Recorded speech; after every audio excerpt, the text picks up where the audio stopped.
guys. I'm home with Liam here today, and we've got a potluck at work tomorrow. So I thought today, since I'm home all day anyway, I thought I would fire up the smoker and smoke some, throw a pork shoulder in, make some smoked pulled pork to bring for that, and then we'll have, hopefully, dinner tonight, if it's done in time.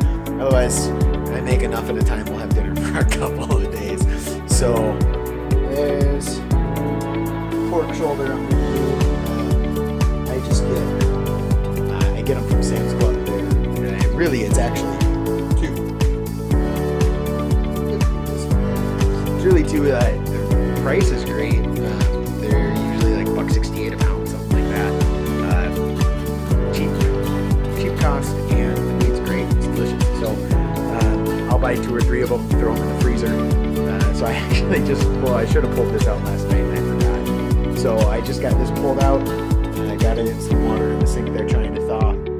Hopefully I get this thawed soon enough while that's going. I'll mix up the rub. Yeah, hey Liam. You see yourself in the video?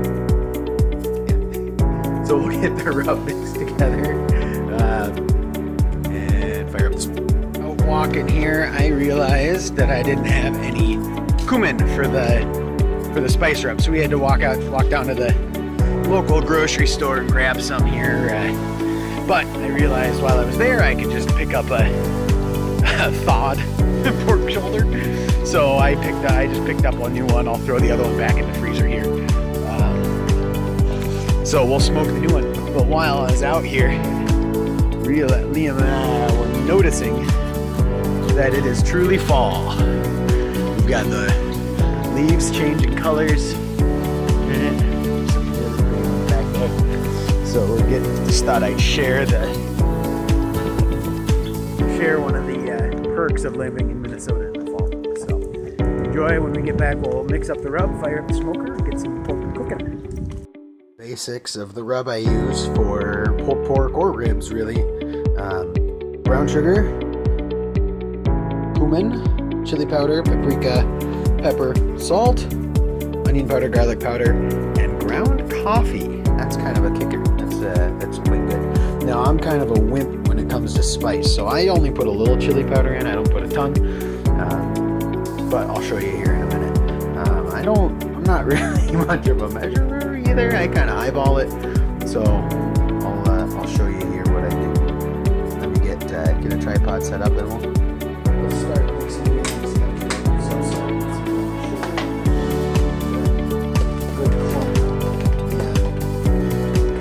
I just try to get it as broken as I can. It'll get better as well. That's probably, I don't know, probably close to a cup. Not quite, but we got a lot of work to cover, so. Not the healthiest thing, all the sugar, but the brown sugar is kind of the base of it, so everything else just kind of gets mixed in with that. Brown sugar, let's go to pepper. This is clearly not fancy, nice pepper for something like this. I just use the cheap stuff. It's kind of it's just kind of there. So salt. Ooh, that's really important. Yeah, a little salt and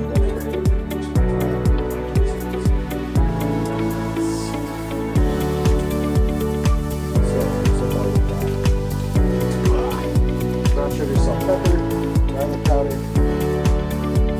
Hard to have too much garlic.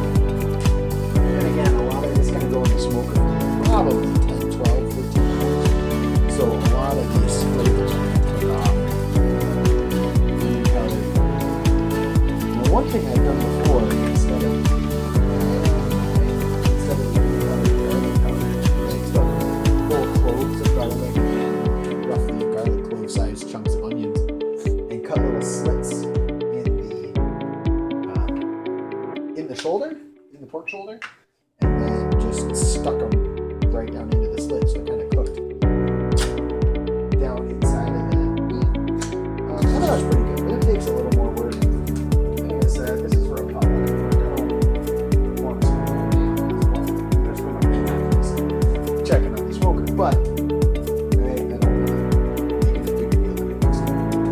Alright, so far, brown sugar, salt and pepper, garlic powder, onion powder. I'll go for some cumin.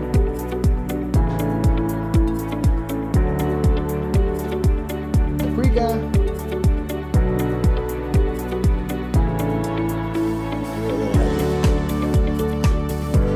Now, chili powder. This one, like I said, I'm kind of weird, so I just kind of dust it across the top like this. And that's going to be plenty.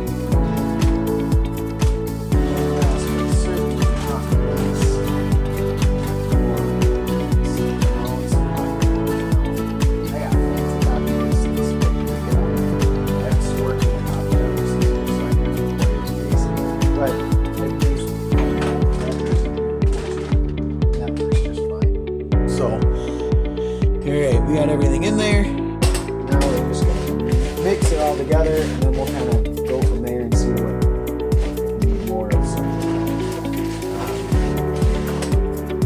Now the brown sugar clumps, it's never been an issue. I'm going to kind of pack it into the pork anyway, so I don't really worry about it. I like having all that brown sugar in there, kind of gives a nice flavor.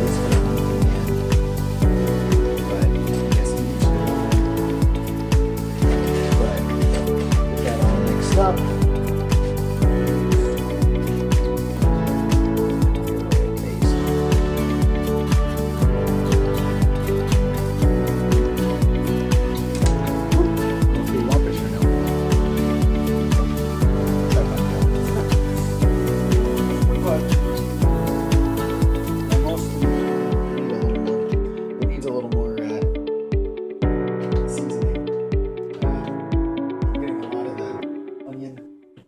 Garlic powder, because I've been pretty heavy on those. So I'm going to beef up the cumin and paprika here. And I didn't really get any spice out of that plate, so I'm going to go a little more chili pepper. Now watch it end up. The coffee kind of gives it another depth of sort of a smokiness to it. You won't taste coffee at all. So if you're not a coffee drinker and you're worried about it tasting like coffee, it just kind of gives some smoky earthiness to it. It's great. If you haven't tried it, try it.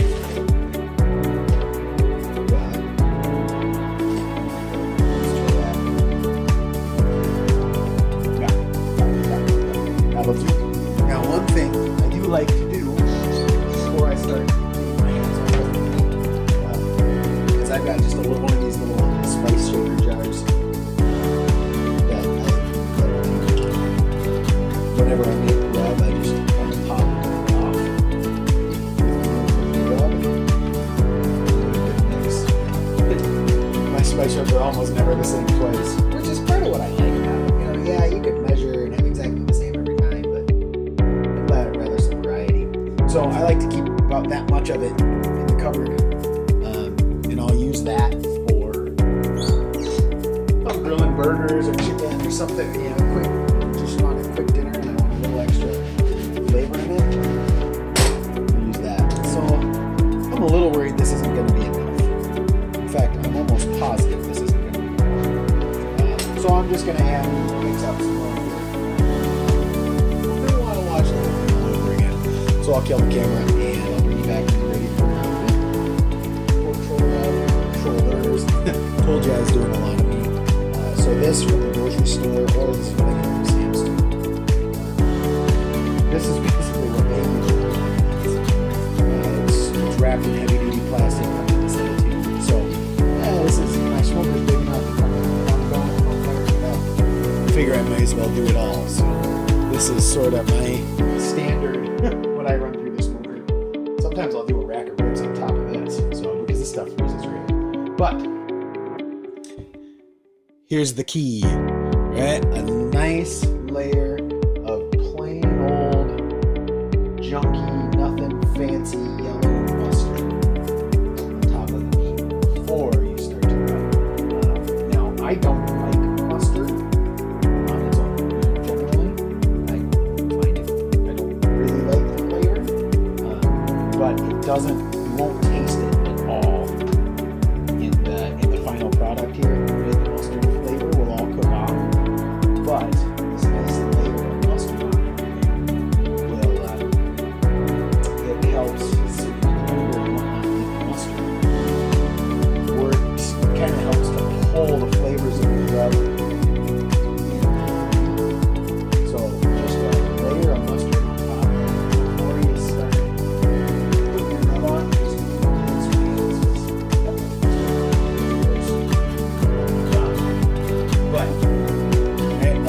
mustard like that first, and it makes a big difference.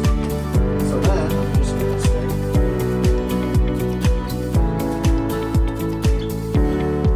start with that. Start just kind of pressing it. I know it's a hook, right? I'm calling it a rub, so I probably shouldn't be rubbing it, but I just kind of press it onto the meat so it'll stick. And the mustard will help with that too. Just get everything nice and cooked. Notice I'm putting rub on the inside here, right? I cannot turn the back on the other side of these.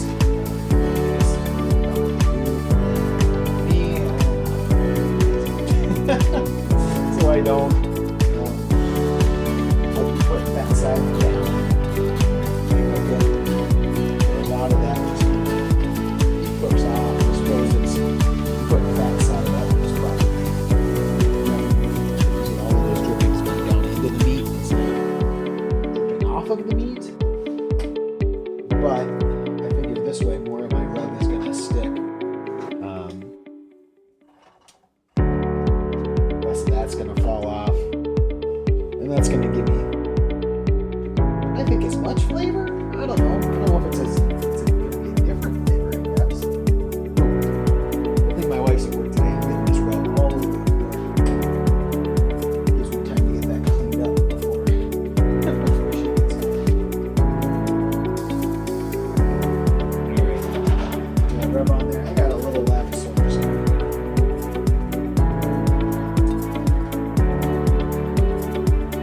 pile it up. I could have filled that with water, I guess, but I already been sticking my hands back into the things. Alright, that's it. Probably should sit longer, but it's going to sit for however long it takes me to get the smoker fired up. So, I built. I'll give you a closer look here. It's not fancy, but it was fun. It was an adventure. I learned how to lay some brick. Top part, right? Room for plenty of meat. I can do 2 of those pork shoulders and a rack of spare ribs on one of these racks. Usually I put a water pan there. There's also a bar right there so I can hang sausage. Doors aren't super fancy. Old turkey fryer thermometer to keep track of temperature, but it works well. Down below here, there's just this old grate off of one of the little mini Weber grills, lined with fire brick. So I use that to keep the coal up off the bottom. It makes it burn better, more efficiently. So to start it here, I'm just going to pile coal up on top of that, shove some newspaper underneath, and let it rip. They're all loaded up. Charcoal on top, newspaper on bottom. So it's going to basically act like its own chimney starter. And if you've seen any of my other videos, this is the charcoal I made in that 5 steps for making lump charcoal. So it's pretty much all hickory. Made it myself. Kind of fun. I enjoy that I can smoke my own meat in the smoker I built using the charcoal I made, using the rub, my own rub, and all that jazz. So anyway, and actually on our walk to the grocery store, found the lighter on the ground. So use the lighter I found. Get the newspaper lit here. Doesn't take much. Let that go. That'll get the charcoal going. I'm gonna close the door and go bring out the pork. By the time we come out with the pork, I'm guessing that'll be roaring. Charcoal's burning nicely. Close that up for the moment here. I'm gonna add a little something, add a little extra on there before we go back in. But pull this open.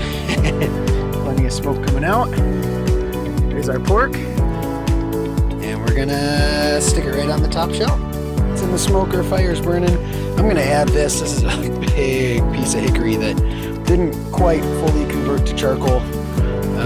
One of the batches I made. So I'm gonna toss this on top of the charcoal. This will burn a good long time. and it'll give me the smoke I want.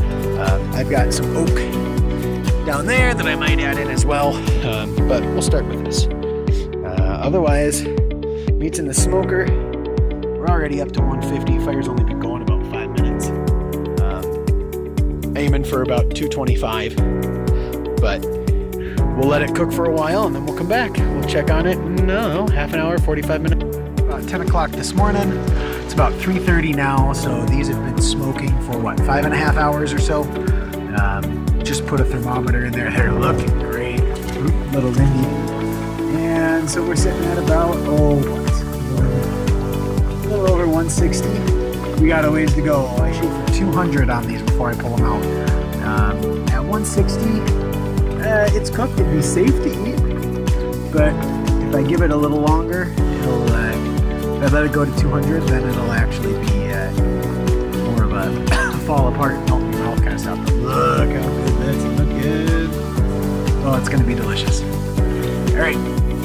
I know it's very dark. You can see some light. Might be able to kind of tell the smokers here, but here it's about 9 o'clock. So pork has been in for 11 hours. And now I'm finally get to pull it out. Show you more inside. With so tender that it literally fell apart getting it out of the smoker. So good, and shredding itself virtually. So I'm gonna get it all shredded here. Just move it into the bowl, shred it up. Show you the final result. And that'll be. So after 11 hours in the smoker, we got a whole crock pot full of pulled pork, ready for tomorrow. So I saved out probably a quart on top of it. Turned out to be kind of a long one, but hopefully you enjoyed, learned something. I don't know. But yeah, leave me any questions you might have, or if you have any suggestions, something I can do better, let me know. Otherwise, I hope you enjoyed. Cheers.